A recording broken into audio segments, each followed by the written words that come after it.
Hello everyone, it's Mike Levin, Wednesday, July 28th at about 12:30 p.m. During lunchtime. It's one of my rare, heading out during lunchtime videos, and I thought I'd capture my thoughts in a more sort of broad sense than I have been on my recent videos. I'm a very I guess purposeful and directed person.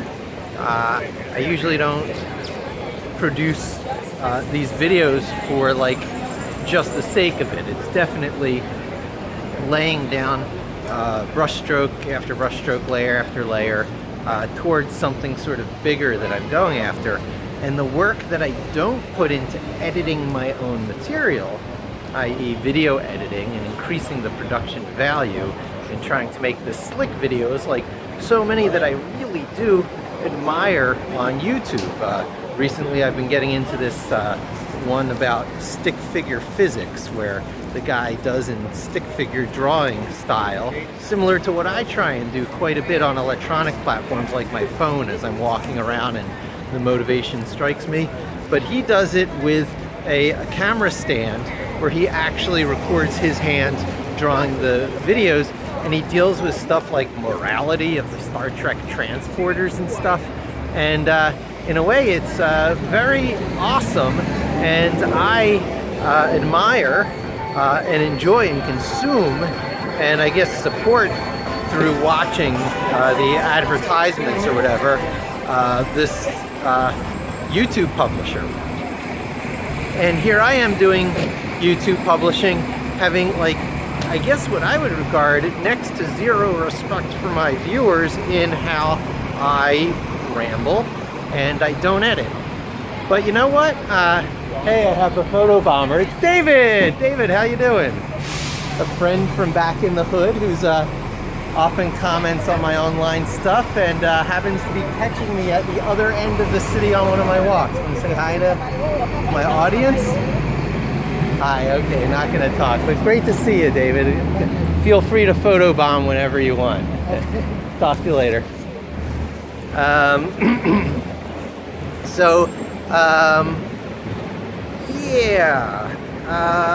People occasionally express interest in other aspects of what I'm doing.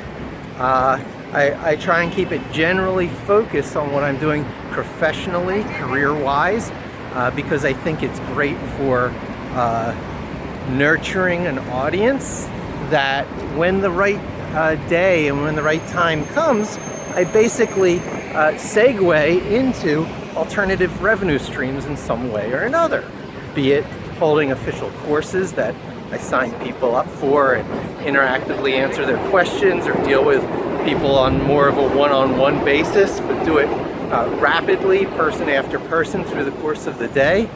I heard some people talk recently on YouTube whose style just blows me away, and if there's people worth emulating, you know, of course you can shoot for the upper echelons and try and emulate the Linus Torvalds and Guido Van Rossums of the world, but you know, you can only aim and climb so high. Perhaps it's more realistic to emulate one of these many, say, Python core developers who are out there, who understand a bit of what they do so well that they can contribute permanently to the forever forward, you know, definition of what is Python. You know, have their implementation as part of the implementation of the specification of Python. That's some pretty awesome stuff. And this guy, I think it's Raymond Hediger. I'll have to learn to get his name right, but I listened to his Beyond Pep 8 talk at PyCon 2015, and wow, what a wonderful style this guy has in just talking, knowing his stuff down to the core, making comments like, you know, named tuples, those are mine. So if you like that, you have me to thank for that. That's him speaking, of course, not me. And then, you know, he can jump into all these, you know, deeply Pythonic principles and, when you break them and where they come from, and the decisions of C implementation behind it, and, why things work well. And it's just really a level of mastery that people throughout the world are achieving in order to become those top level contributors to these major projects. And I am not a professional coder, and most of these people are. So the question is, what contribution can a person like me make?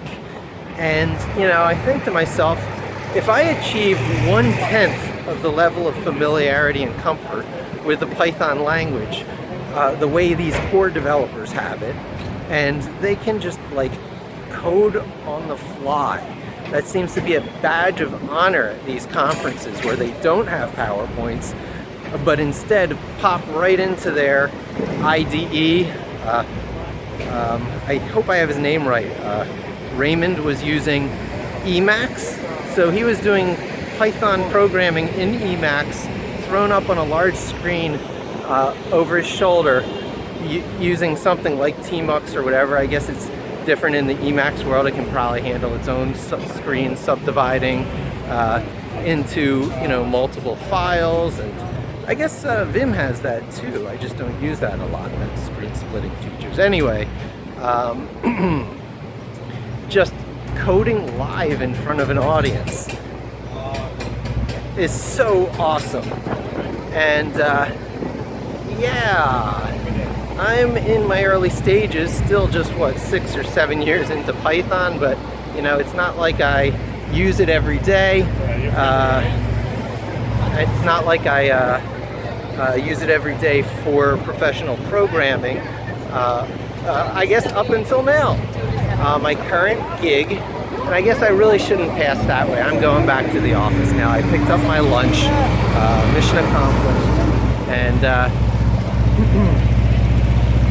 so if I become an expert user with that level of familiarity, where I can code in front of an audience, feel completely comfortable, not to do too much of that and and struggling for the next thing, have sufficient muscle memory kicking in so that I can just automatically, spontaneously code as I would think or I would write, just much like I'm doing now, expressing myself on the fly with coding.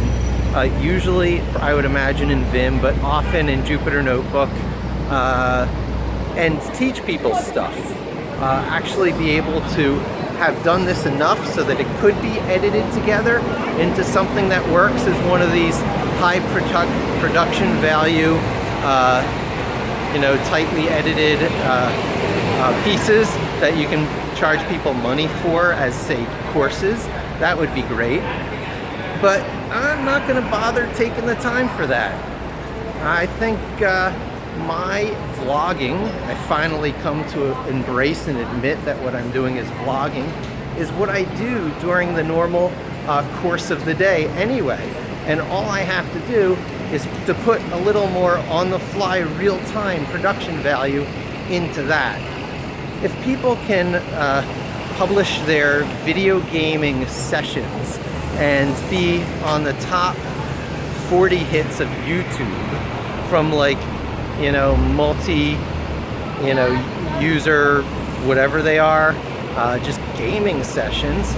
Certainly I can do it with walking through the streets of New York City, talking out loud and thinking out loud. And I can do it with coding, just coding about different topics. And they would be, very much interrelated. It is what I'm doing. What I'm doing is explaining what I'm doing. I am thinking through ideas in this time that I have to do it. And so it happens to be walking through the streets of New York, and some people like that, great. And capturing those ideas, which happens to be onto video for YouTube, but also for myself as I go upstairs and get ready to do the next piece of implementation, which is both for free and open source GitHub projects, that I use in the course of my day-to-day work and the particular projects I'm carrying out here at the office, which are sometimes the same projects, sometimes the same code base, but very often just splintered off projects. And I'm trying to create that positive feedback loop between all the work that I have to do and all the work that I'm trying to do. Create some alternative revenue streams and eventually switch over to either a full telecommuting model or some variation of working from home and having supplementary income, so that I can become much more actively involved in my daughter's education and raising of. Lots of time for travel, lots of money for travel, that sort of thing. Really looking forward to doing a little bit of life shaping, making these moves that I have been reluctant to do over the years, because everything you do is energy being siphoned off from something else in your life, which is also important. And the most precious finite resource in our life is time, because you're given what? You know, maximum say 100 years, 1 decade for each finger you can count. So it was designed pretty well, and I'm, you know, on about halfway through. I'm just about finishing out one hand, and when I open the second hand, I want it to go a long way, and I want it to be just as rich as the first half, even better, the culmination of many things I've been thinking about for a long time. And so that's what I'm doing. That's what these are. Thanks for joining me. Hope to see you again soon. Don't forget to subscribe.